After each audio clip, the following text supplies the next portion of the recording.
In Manhattan, a city that never sleeps, an event unfolded that shocked everyone and brought the fast-moving life to a standstill.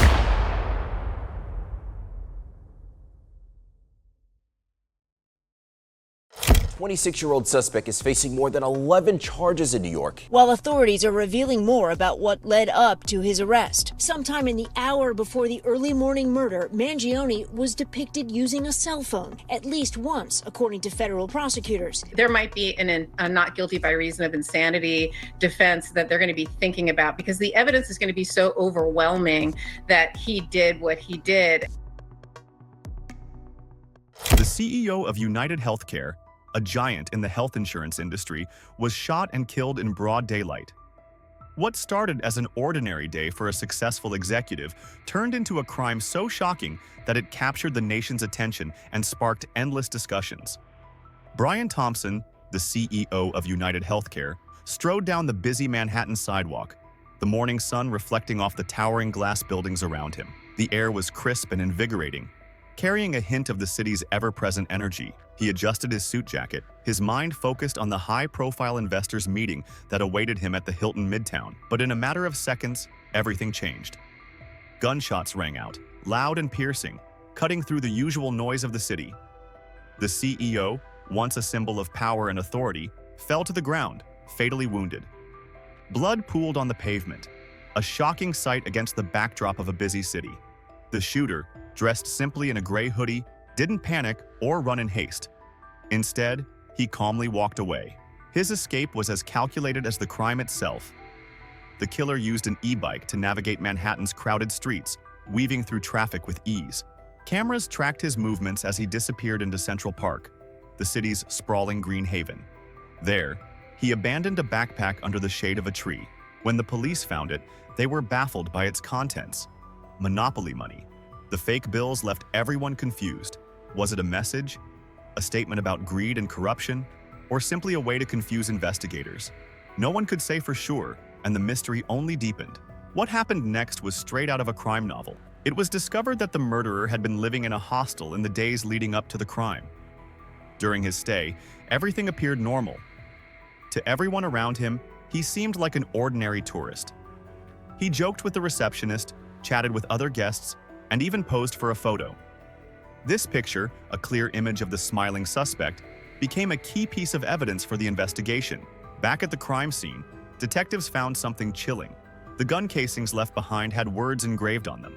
These words hinted at anger and a personal vendetta, but their full meaning was unclear. Was this crime about revenge? Or was the killer trying to send a larger message? The media picked up on these details, and the public became deeply invested in the case. Speculation ran wild. As investigators worked tirelessly, the public's interest grew. Social media was flooded with debates and theories. Some people called the suspect a cold-hearted murderer. Others saw him as a vigilante, standing up to a healthcare system they believed was broken. Stories of denied insurance claims and families crushed by medical debt began to surface. For many, the murder became more than just a crime. It became a symbol of frustration with a system that seemed to put profits over people. In a bizarre turn of events, some even organized a look-alike contest in Manhattan, celebrating the suspect's boldness. The hunt for the killer lasted several days and kept the nation on edge. Leads came and went until a break finally came from an unexpected place. A McDonald's in Pennsylvania. An employee recognized the suspect from the widely shared photo and called the police. The arrest was smooth and uneventful. The suspect didn't resist or try to run. Yet, even in custody, he remained a mystery. His motives, the reasons behind his shocking actions, were still unknown. As investigators dug into his life, surprising details emerged.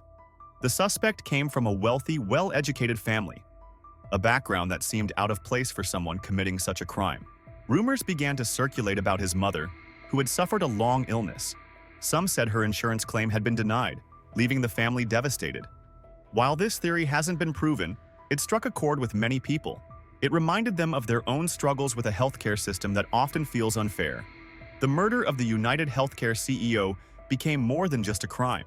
It brought attention to the deep anger many people feel about the healthcare industry. Stories of denied treatments, overwhelming medical bills, and emotional exhaustion came pouring out. The suspect's actions, though terrible, forced a national conversation about these issues.